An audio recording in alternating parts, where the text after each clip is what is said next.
The peaceful departure of one of the greats. We reflect on the legend of Mr. Baseball after his passing.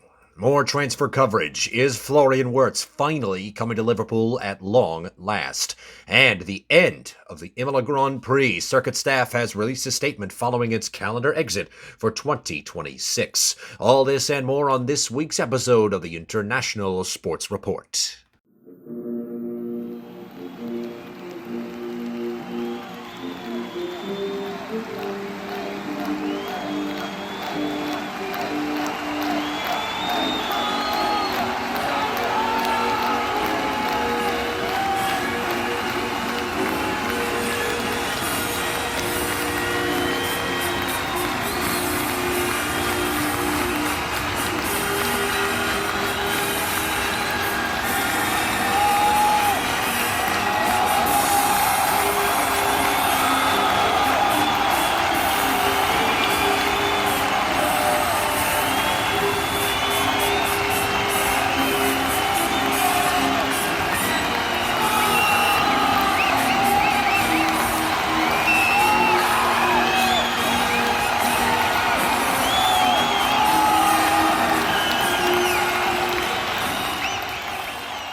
Hello and welcome to this week's edition of the International Sports Report. I'm on the left this time. Matthew Gieski's to my right. MG, we got a little bit of a somber start to the show, but we got something to look forward to at the end of it. Want to tell the audience what we're going to do to wrap things up today.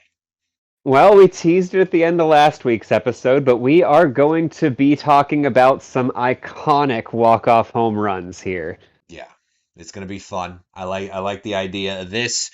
We'll also be talking Canadian Grand Prix. We're going to be talking about the human liability that is Max Verstappen and see what kind of impact he's going to have on this weekend's proceedings at Gilles Villeneuve. But first things first, tease it in the open. Our top story happened not too long after we uploaded last week's episode, and initially it was going to be Fumio Fujimura as our NPB history lesson, but it works out perfectly because we can honor the life of the legendary Shigeo Nagashima, who passed on at the age of 89 on June the 3rd at a Tokyo hospital. I want to give credit, as we get into it here, to Ed O'Daven of JapanForward.com, who wrote a beautiful obituary for him. I'll link it down in the description so you can read it for yourself, but we would be remiss in not honoring him. He was one half of the Owen Cannon, the captain of the V9 dynasty, the greatest third baseman in NPB history, 11-time Japan Series champ, 444 home runs in NPB, and a career .305 hitter. A long, happy, and legendary life. He will be missed. We'll give you more as the show goes on. We're going to have our full history lesson dedicated to him today. All right. And now to transfers. Oh, gosh. That's some late breaking news, actually, as we were getting started. We got a here we go from Fabrizio Romano for the move for Milos Kerkez, headed over to Liverpool to become their presumably new starting left back. Presumably, yeah, you'd think. Yeah, with all that money, but incredibly. And as I was typing the article up, as I was typing the outline up, still no confirmation for Wirtz. We've gotten the okay from Fabrizio.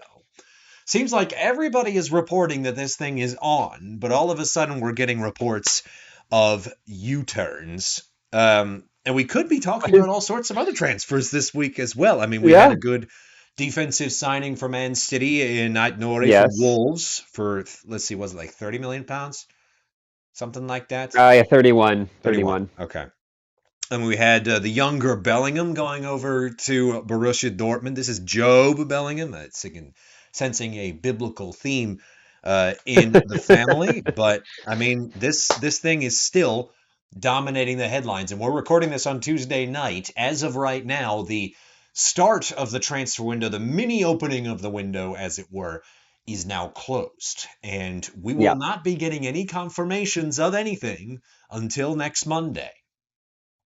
which is the 16th, right?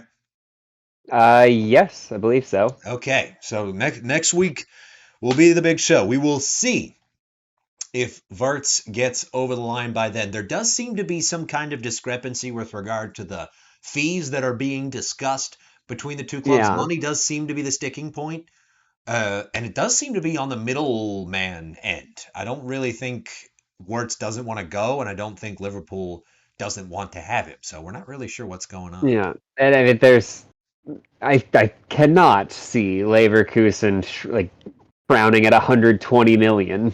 Yeah, I mean, and that's in pounds. I think euros is Yeah, like so that's 132. probably like what. Yeah, So, anyway, I struggle to see where the holdup could possibly be on this deal. well, we do know a thing or two about ridiculous money transactions in this country in terms of sports. I would be willing to bet that Yes, there we are do. agents having something to do with it, but I'm just spitballing here. Yeah. But anyway, so we'll see what happens on next week's show. Nori, I would say, was probably the big one in terms of other transfers that have happened. Not a whole lot of brand new deals that have gone over the wire. No. Just sort of small potatoes moving in between other clubs. But Yeah, going to fairly racing, quiet season so far. yes. So, I mean, it has only been a week, I suppose, but Yeah. there it is. And we will touch on racing to close our top stories. I'm pretty happy about this news. I'm not sure where you stand on it, especially as a new fan, but the Imola Grand Prix is not coming back for the 2026 year. The staff statement is this news that we are aware of and that understandably generates questions, disappointment, and a sense of bitterness on the outside because in recent years our territory has proven to be able to host an extraordinary event with record numbers, extraordinarily unsafe event, but there it is. In fact, the Grand Prix at Imola was one of the most loved and appreciated by fans and drivers, as was also forcefully demonstrated in the days following the event, and its uniqueness in the world was evident, that of uniting the race on the track with the surrounding territory, starting from a historic center to be experienced, a historic center of crashes. This reeks of Ferrari propaganda. I don't know. Maybe that Yeah. might make me crazy, but I don't know. This seems. I'm gonna go ahead and I'll say it out. Just good. We need to retire this circuit as it stands right now. It's not safe, and it doesn't really provide for compelling racing. I don't know. What do you think? Yeah, it's certainly not the most interesting course. I do recognize the efforts that have been made to improve the safety of it. Sure. There's still much more to go, Yeah. Oh, and I don't like I don't like Imola being gone, but Monaco still being there. yeah. That's a big one. 'Cause if we have to lose a grand historic race, what is Monaco but $1 million parade for the ultra wealthy? Exactamundo. And honestly, if they end up bringing Imola back, Nürburgring also needs to be back on the calendar Yes, yes, it completely. does. Because I think we are dealing with in terms of danger in terms of difficulty, we are dealing with a comparable level track, because I'm not going Yeah. to sit here and say Imola is a very easy race for these drivers, but I mean, I think in terms of, again, putting your life on the line, it's up there for sure. Oh, for sure. And why do we need two when we have Monza? Yeah, Monza is the sure. most compelling track in Formula One. It always has been. And I cannot wait for your first one later this year. It's gonna be fun. Gonna be fun. And we still have Silverstone, and Yeah. Spa's still around. There's still plenty of iconic circuits out there, and I'm not sure. I mean, I would be a little easier on it if not for the tragedy. Yeah. Um, and yes, this may be a McLaren fan and a devoted follower of the Senna cult talking, but still, um, there it is. News of the statement from the Imola circuit staff on its not coming back for 2026. Okay, We got some baseball to discuss. It was a Yes, we do. chaotic week in interleague play in NPB. I really enjoyed it, and we had some rivalry matchups as well. Possible shakeup at the top in KBO. So without further ado, let's show you how the games of the week played out last week. Interleague action in NPB, the weekend series between the Tigers and Buffaloes, the Battle of Osaka. Crackerjack of a game one to begin the series. Real pitchers duel. Kohei Azuma goes 7, striking out 6 for Oryx, surrendering just 1 hit. And Shoki Murakami goes 8, giving up 2 hits. Neither pitcher gives up a run. It goes to the bottom of the ninth scoreless until Seiya Kanami hits a walk-off bloop down the first base line to win the day for the Tigers 1-0. 2 home runs sink Hiroya Miyagi and the Buffaloes in Game 2. Shota Morishita gets his 9th in the 6th, and Seishiro Sakamoto hammers his 1st in the 8th as part of an 8-run blowout. Tigers win the game 8-2 and the series. 8 more runs for Hanshin the next day to complete the sweep. Morishita gets his 10th in the 3rd, and Teruaki Sato gets number 17 to lead both leagues in bombs in the 8th inning. Tigers sweep by winning the game 8-1. Midweek series in KBO, a rivalry battle. Lotte Giants and the Doosan Bears. A worrisome start for Lotte in Game 1. Bears put 5 past the Giants staff on 10 hits, 3 of them coming from their DH, Kim Dong-jun, who chipped in with 2 RBIs and a homer. Zach Logue goes 6 full with 2 hits and no runs surrendered. Bears win 5-2. Go Sung-min and the Giants get back to business in Game 2 to tie the series. Lotte's first baseman has a 3-hit day with a run scored and 2 runs batted in. Left fielder Jung Jun-woo goes deep for one of his 2 hits and gets 2 RBIs as well. Giants back mediocre pitching with 9 runs, winning it 9-4 in an ugly Game 3. 5 errors committed total by both teams. Close game, though, as the better offense wins out. Lotte wins 4-2 and wins the series 2-1. And then finally, in the CBPL, Brothers and Guardians in the weekend series were not even really going to go blow by blow for this one. It wasn't even really a series. The Brothers outscored the Guardians 31-8 over 3 games, but unfortunately for them, they remained 2.5 back of the Uni Lions. The Guardians, meanwhile, when on earth will this team start getting taken seriously by the company that owns it? Switching over to the tables immediately, here are your CBPL standings as of right now. Lions in front, Brothers just behind them, and the Monkeys have swept into 3rd place, just a hair over the Waitron Dragons, TSG Hawks, and Fubon Guardians wrapping things up. In the KBO, the leaders have not changed, but holy moly, is it a close one. Just a half game separating the Twins and Eagles. Giants 3.5 back, Lions 4, KT Wiz 4.5, and then the Landers just a game back of that final playoff spot. The Bears, despite getting that 1 win, naturally did not have too much to write home about over the course of this week. And then finally, after the first week of interleague play, here is your standings table. Tigers remaining in front, Bay Stars 3.5 behind them in Central League, and then the Carp and Giants knotted up at 5.5 in that final playoff spot in 3rd place in Central League. Carp just ahead by run differential. And then the Fighters in front, and then the meat grinder that is Pacific League making itself manifest. Oryx, SoftBank, and Seibu all 2.5 games back. Eagles 7, last year's interleague champions, and the Marines back 11. Now, that will set us up for your games of the week, as we take a look first at NPB, Buffaloes and Giants. This is a series that will allow the fans to get a beat on 2 teams that are extremely, and I'm going to use the word mercurial.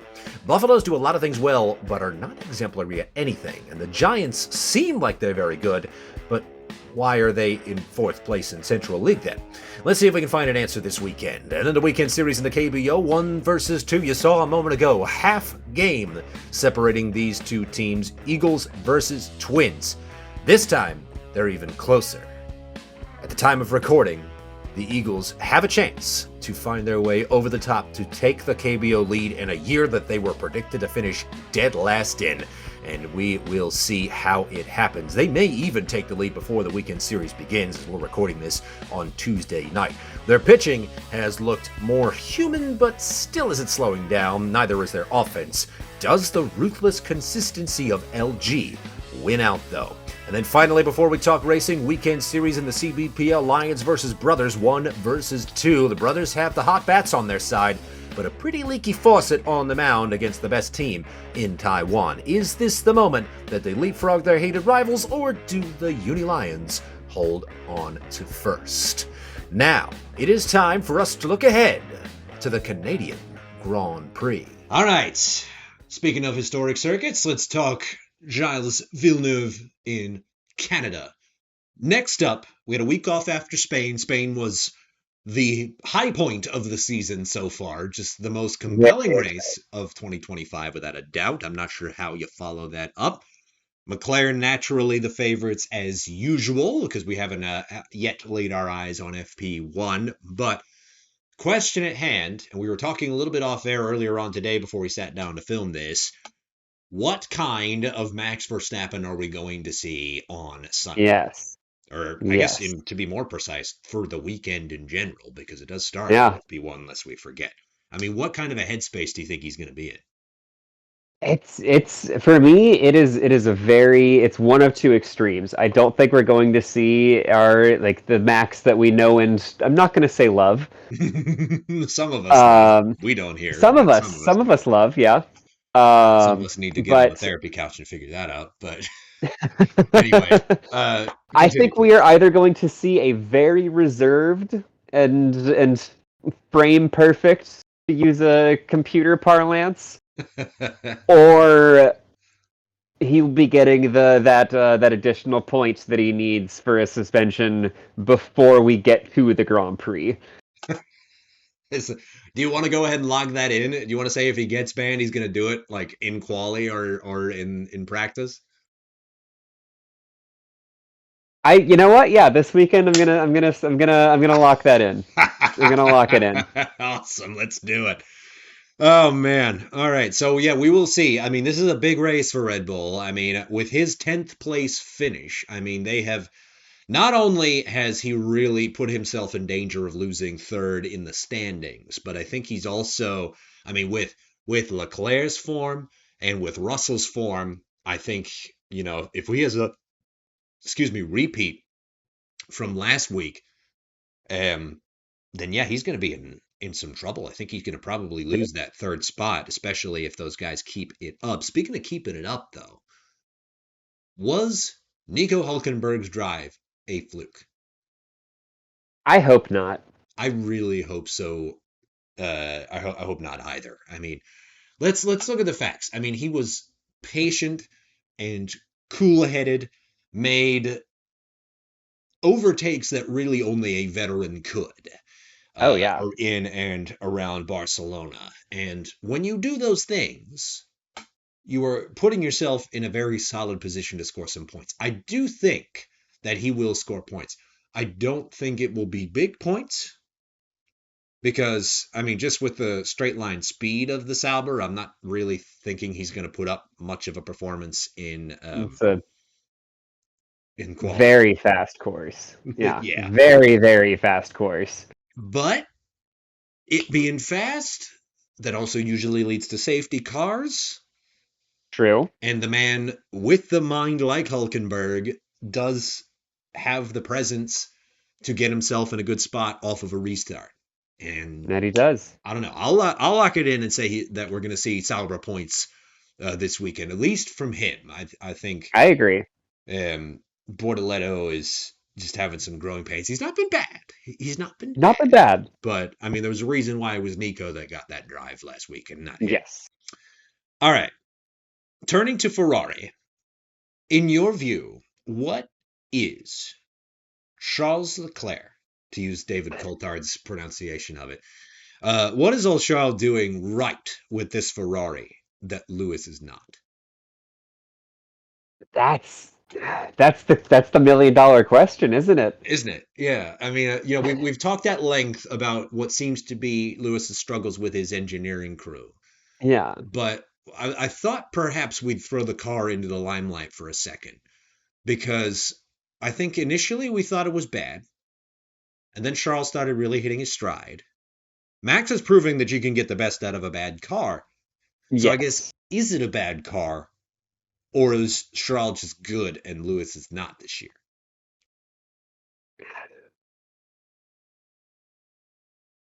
I It has straight I'm line, going really, to really good straight line speed. This yeah. this car. I mean, I think it's just he has trouble, and both of them do really Yeah. on the curves, and when you're trying to overtake around the corners, then that's when you're really losing ground.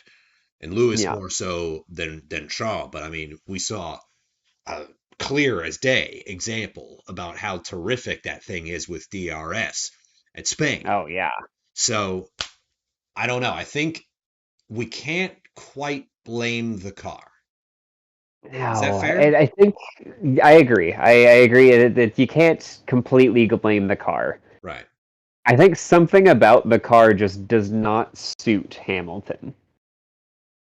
Yeah. And that goes Whether into it's the braking or I don't know what exactly it is about it, but something about the car works for Leclerc's style of driving that does not for Hamilton's.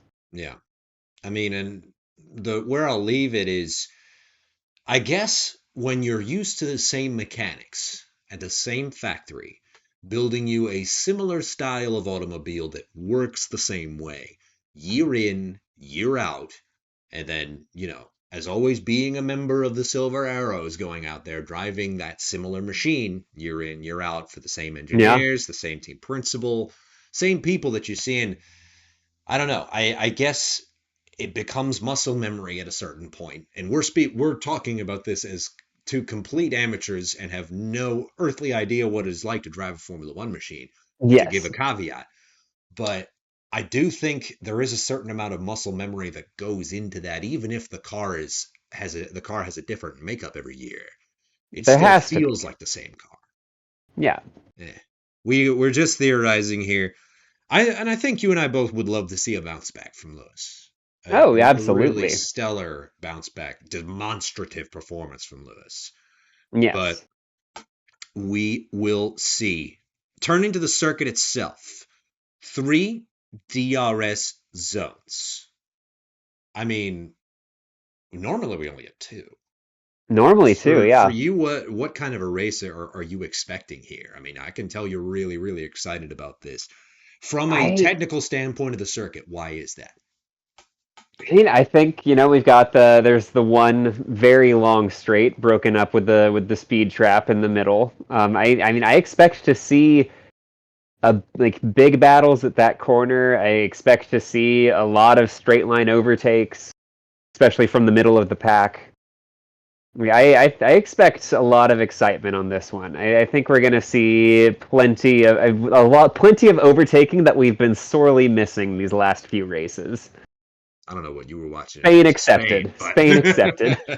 yeah, no, I know what you mean. I know what you mean. I think that's some good analysis on that point.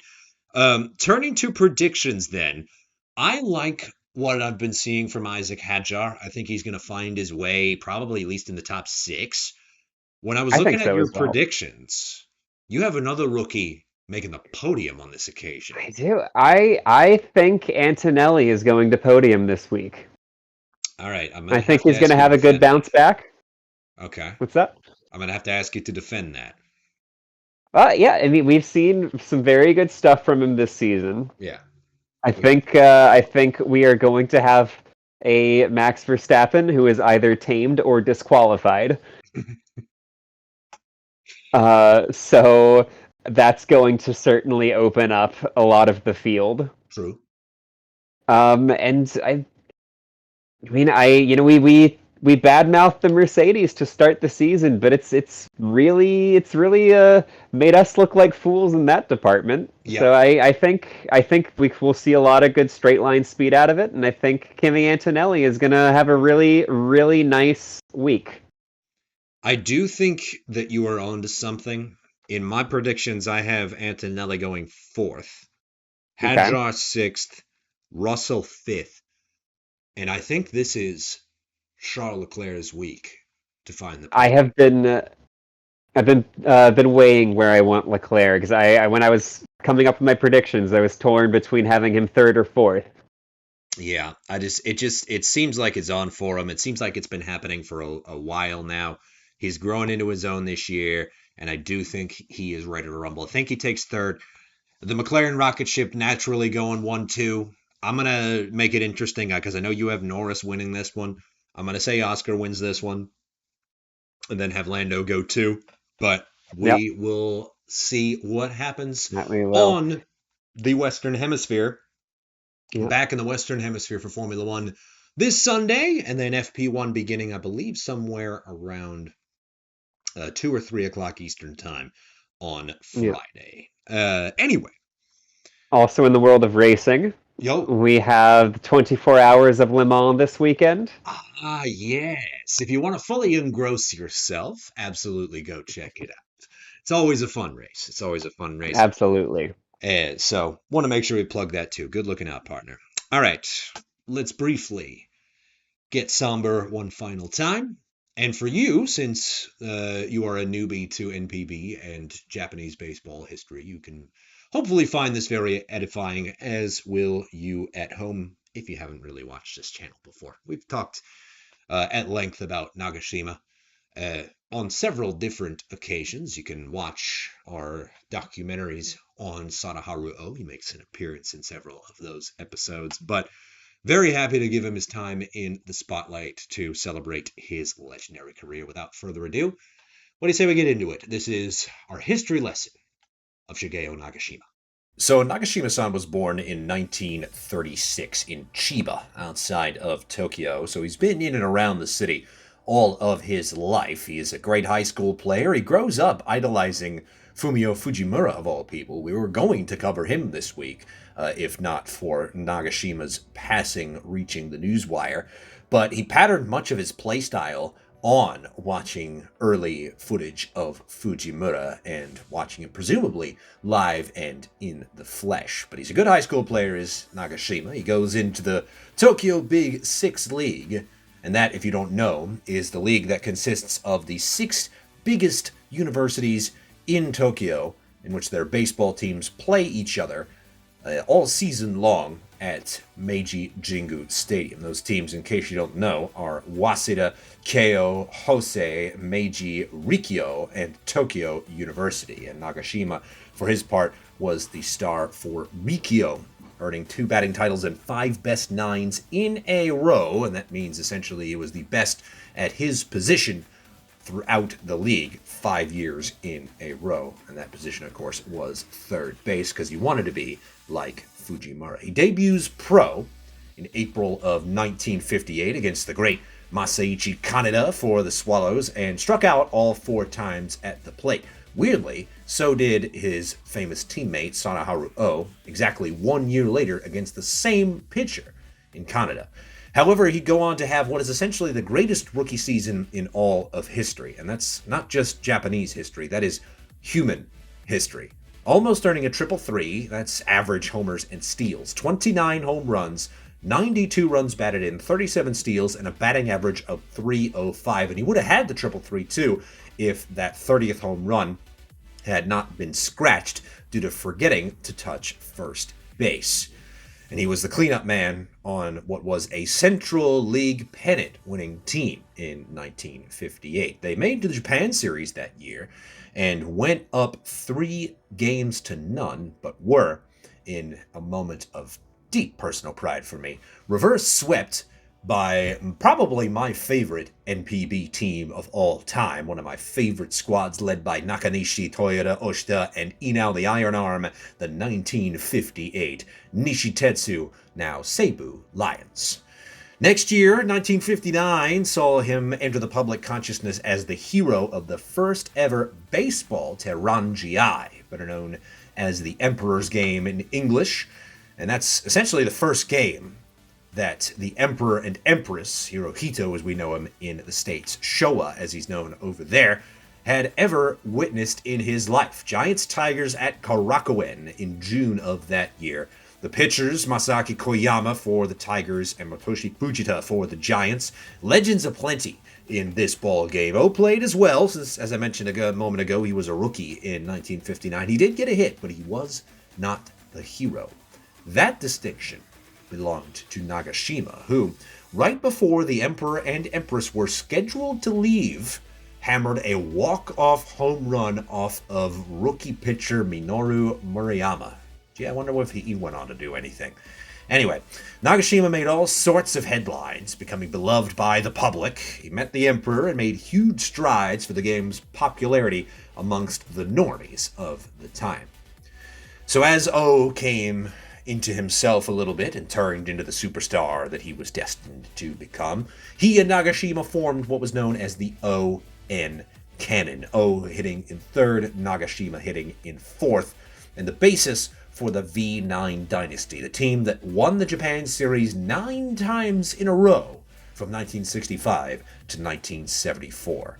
But he never really got on with O off the field, and was often the more lauded of the two due to his pure-blooded Japanese heritage. And I mean, the accolades and the numbers, though, speak for themselves. 5-time MVP, 4-time Japan Series MVP, a Central League Triple Crown winner. It just goes on and on and on. He retires in 1974 to become Tetsuhiro Kawakami's replacement as manager for the Giants, and that first stint from 1974 to 1980 was not very productive, and he was ultimately replaced by O when he retired. But he came back in 1993 and managed until 2001, winning 2 more Japan Series titles. Number retirement isn't really a thing in Japan, but there are a couple that have been retired. One of them is the number 3 for the Yomiuri Giants, and that will forever belong to Shigeo Nagashima. And obviously he was a first ballot Hall of Famer when he was elected in 1988. But that is your history lesson for Shigeo Nagashima. All right. We're going to close out with a fun one here. I think we established on last week's show, there's the card if you missed it, that this is the ultimate cathartic moment in all of sports. It is the walk-off home run. And I will spoil alert, so we have compiled a list of these. There is not an extensive amount of record keeping that gets done for these, a lot of video footage of these in the other 2 baseball leagues that we cover on this channel. Yeah. So there is a lot of MLB and a lot of NPB on here, spoiler alert. But we've talked about MLB enough to justify talking about these, because these are some of the greatest sporting moments in all of history.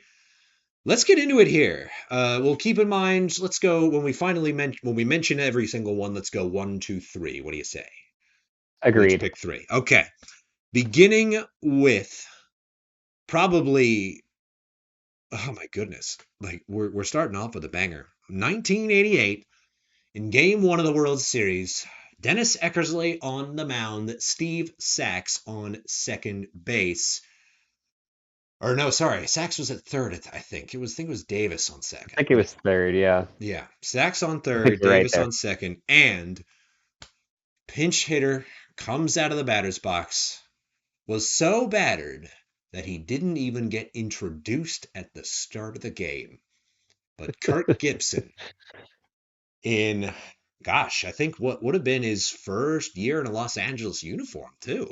I believe To so, come over yeah. from Detroit, steps up, already a World Series hero back in '84, but etches his name in the history books, taking a Dennis Eckersley backdoor slider into the right field seats on 2 bad knees Yeah. to allow the Dodgers to win the first game of the '88 series, and they would eventually go on and win over the Oakland Athletics. Now, with this first one, we got to establish, I think, some ranking criteria. Obviously, the circumstance of the game, the circumstance of the series, the length of the home run, the pitcher that it was against, Yeah. and I guess maybe how many runs were scored too, right? I think that I probably would think make that should sense, factor in, because yeah. there are some grand slams on here. Spoiler Yep. alert. Also, the position the teams were in at the time the Yes. home run was hit, I think also like a tie is different than down 3. Yes, yes. But I mean, this already has so much going for it. Obviously, this is a Yeah, rivalry game. These are at least one. You got one Hall of Famer on the mound. It should be two, but Gibson's could be. been snubbed many times before. But you have that going It's for you. You have baseball. the home team down, as we talked about a moment ago, and I don't know. I think what makes this really special is the injury for me. I mean, the fact Yeah, that he was literally just it's able all arms. to fling the bat at the ball, and somehow he connected because he's got such a great eye, does Kirk Yeah, Gibson. and I mean It's going up there. yard, it's all arms. Yeah, It it's just truly muscles it. special. I will say our final. I'm gonna to be taking this into account. Final is the call, and you have the Yeah, the great call is big. Yeah, Vince Scully on this call. In a year that has been so improbable, the impossible has happened. And the other thing, and when he realizes the ball is hit, he just goes, "She is gone," and he lays it yeah. out. He Oh, lets it's it a lay good out one. because the whole stadium is just going nuts, and it's such a very nitpicky skill that you won't see taught in broadcasting textbooks, like using the layout to your advantage, just letting the crowd do the work for you is an Yeah, underrated tactic. And the great Vin Scully, one of the best at it. So we got it up there. Kirk Gibson's 1988 in the Game 1 of the World Series. All right, let's go recent for the next one. You threw this up okay. there. Cal Raleigh taking the Mariners to the Yeah, playoffs in 2022. yeah. Ending that what 21-year drought Yeah, for Mariners in the playoffs. that And does provide yeah, some stakes. Cal Raleigh. I think he was pinch hitting, He was. and I mean, not a great average. He was batting like 207 that year, something Oh like yeah, that, completely different hitter to the one he is now.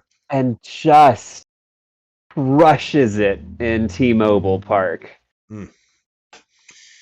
Yeah, and it's not a hitter's ballpark out in Seattle. No, And it is impressive.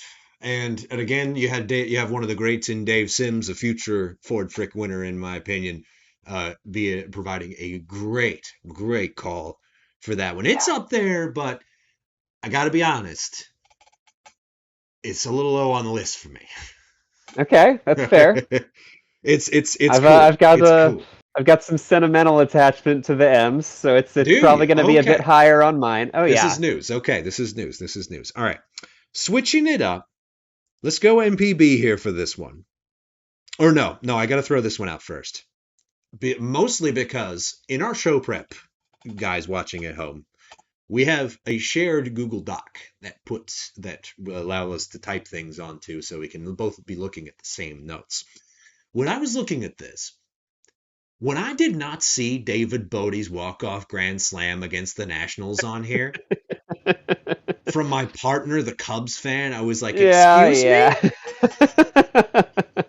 That's As soon another as I one saw where it, my mind was absolutely blown because I watched that moment live. It's a great Matt Vasgersian call, I did too. and but he completely forgets about it. How does that Yeah. happen? But again, that help me out here. Was that in the playoffs? No, Yeah. no, Okay. that was regular season. Okay. I did have to put it on there because I for the ultimate grand slam, meaning you're down by 3 and you hit a Yeah, go ahead grand slam. It needed a name, and I liked calling it a Bodie, kind of in the same way a Maddox is a Maddox. So for the purposes of what we're continuing to do here, Bodie is the that's a name Bodie. of the walk off grand slam. Okay, now let's go. Staying recent in 2024.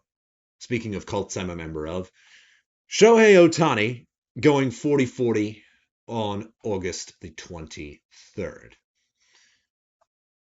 he smacked the bejesus out of that ball. Yeah. For a Not to start. mention, that was his 40th home run and also his 40th stolen bag that game. Yeah, I mean it's up there with one of the greatest single game performances ever. Yeah. I mean, he ends In up terms of going the 50-40 basically. yeah, on the list we've got, in terms of pure individual achievement for a home run, it's that one. Yeah, No for sure. question. And another great call with one of the young guns in Joe Davis, who Yeah. is being a personal hero of mine, not really being that much older than me, but being miles above my current station. That's what happens when you get handpicked by Vin Scully. But anyway, Yeah.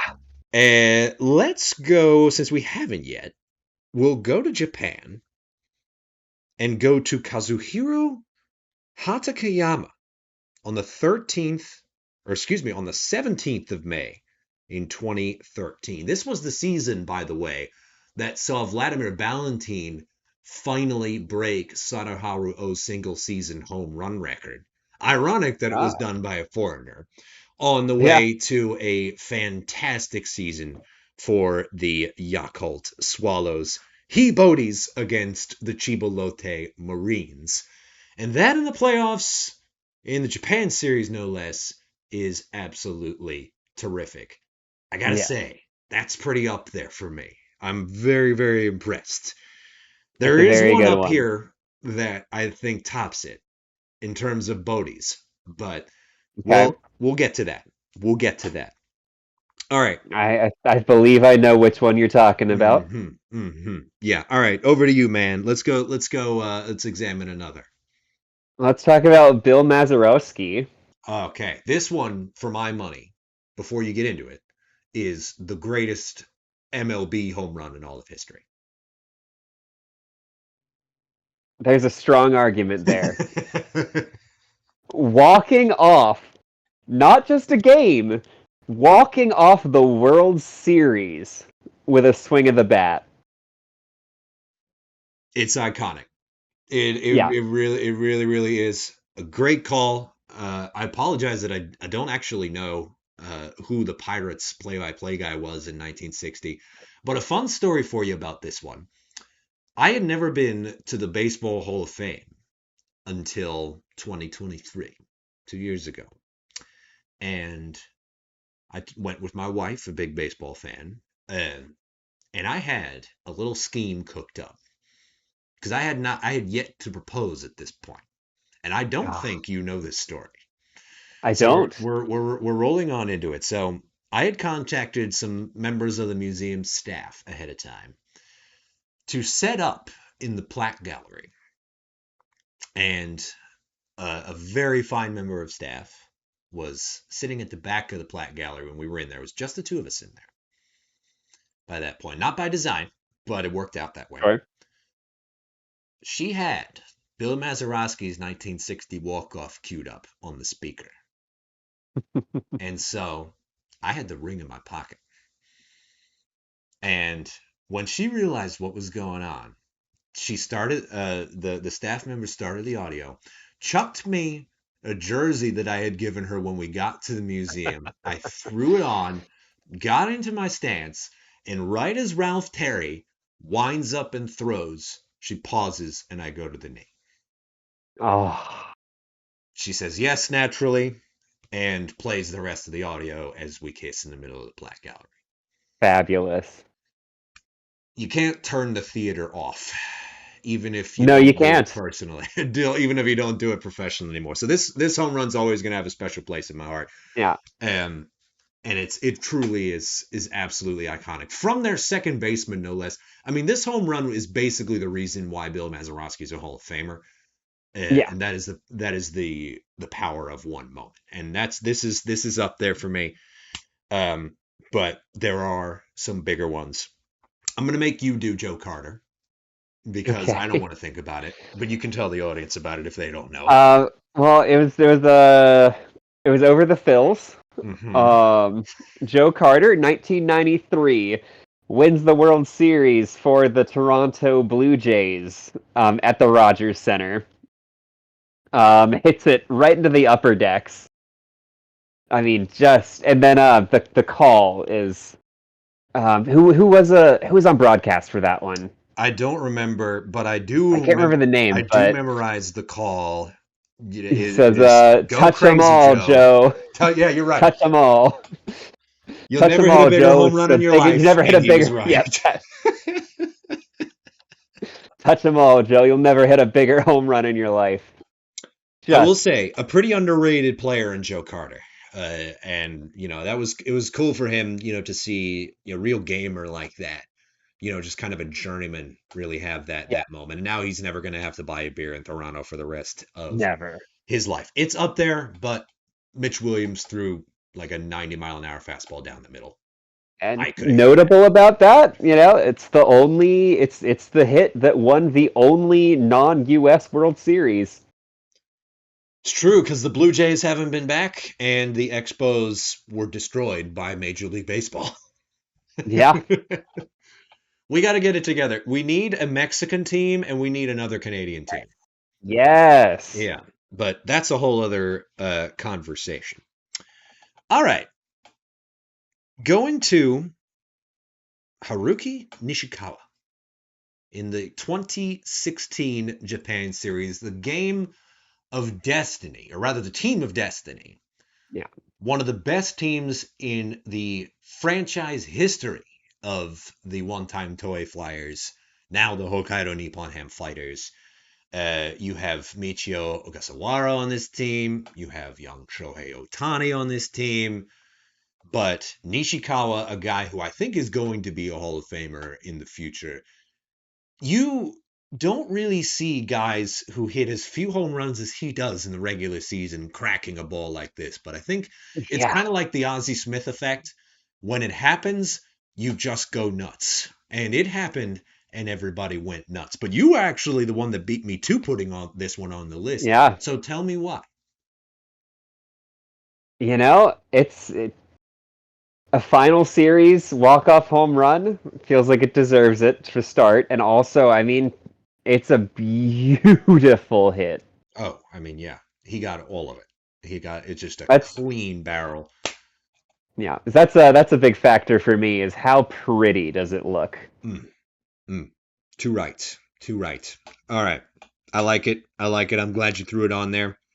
Our last two are both from NPB, or rather, our both Yep. last three. I would be Yes. remiss if I didn't mention.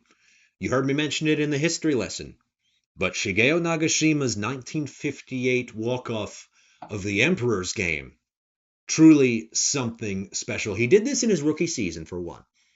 He did it off of a future Hall of Famer in Minoru Murayama for another. He did it against his bitter rivals, his team's bitter rivals in the Hanshin Tigers. That is pretty impressive, but I think what nails it for me, it's in front of the Emperor, Yeah. which is just massive, and the timing as well.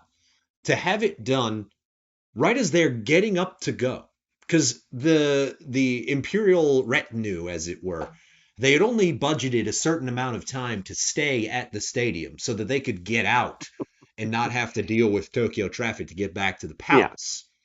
So they were running out of time. And we didn't think at this point that the royal couple or the imperial couple was going to see the end of the game. But Nagashima said, he's leaving? I bet. I'm going to give him something to remember me by. And just whams Murayama's fastball, which would get way better very quickly over the left Yeah. field wall. And that's pretty epic, I think, just due to, I mean, it's such a landmark moment in Japanese sports history that I do think it puts it really high up in the conversation. And it's just one of many legendary moments of Nagashima-san's career. I did have to throw it Big in one. there. I was excited to tell you about this one because you didn't put it on the list, and I'm glad you didn't, because I think it's one of the coolest things that's ever happened in the history of baseball.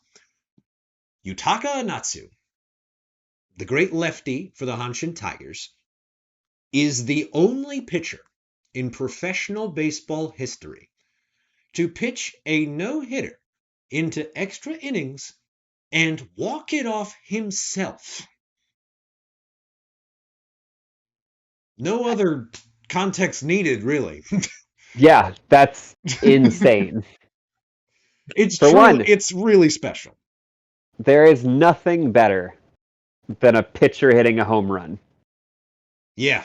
I mean, the fact that, the Bartolo Colon home run, and you know which one I'm talking about, I do. has that many views proves that in and of itself. But Inatsu just, I mean, he is such a fascinating figure in baseball history, a guy who kind of inserted himself into the conversation very late for the Tigers. He didn't never really had the build for being an ace, but his stuff was just filthy. Just a great competitor, a real hothead, just made him kind of fun to watch. And interestingly enough, could have been the first Japanese pitcher to make it to MLB. He's one of three guys that would have been. Obviously, Nomo was the third and the one who actually ended up being the one. Um, Masanori Murakami, naturally, the guy who started it, but he wasn't a starter at the time. And Inatsu got a minor league invite to camp from the Milwaukee Brewers. And he could have had a cup of tea in the majors at the end of his career, but I mean, he was nowhere near his prime and he would have gotten eaten alive. Yeah. And so a little bit of a mercy killing from Harvey's Wallbangers not letting him in.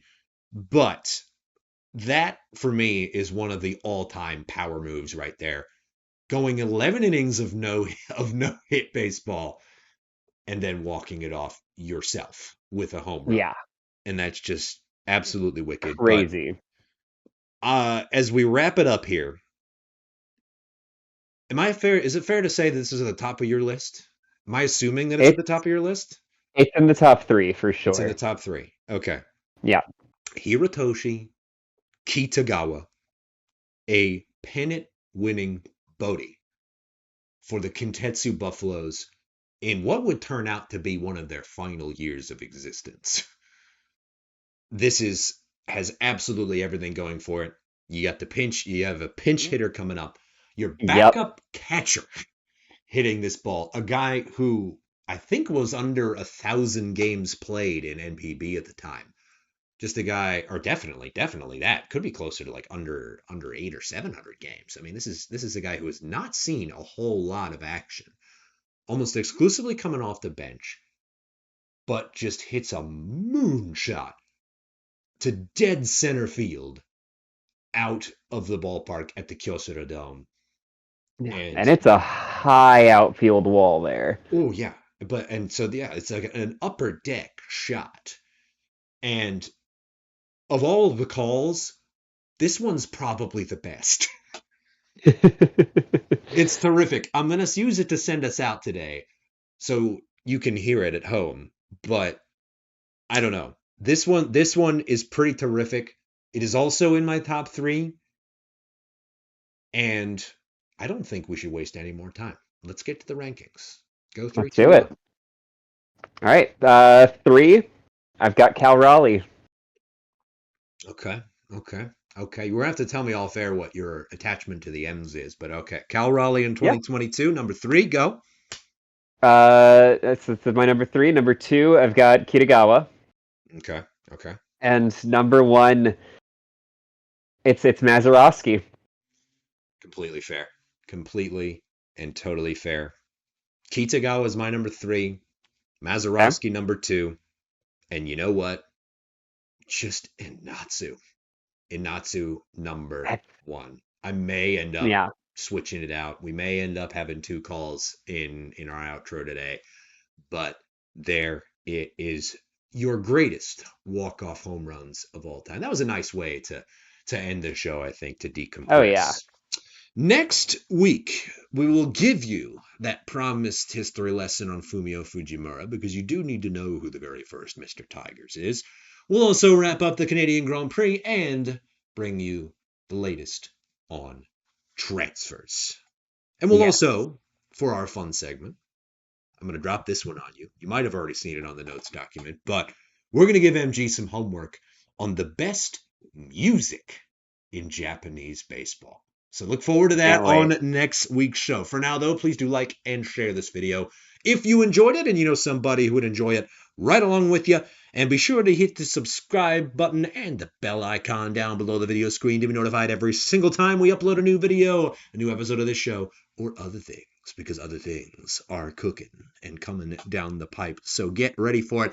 Let us know down in the comments what your favorite walk-off home runs in the history of baseball were anywhere in the world, especially, and I know we have a few Korean subscribers who watch this show, in Yes. KBO and in CBPL. Help us fill out the gaps, because you know something? On American YouTube, we usually only get that Manny Ramirez Fubon Guardians home run where the announcer's like, "This ball is gone just like the ex-girlfriend who will never return." It's funny, but I'm a little tired of seeing it, to be honest. Yeah. So we need to fill in the gaps. I debated throwing some Little League ones on there, actually. Did you?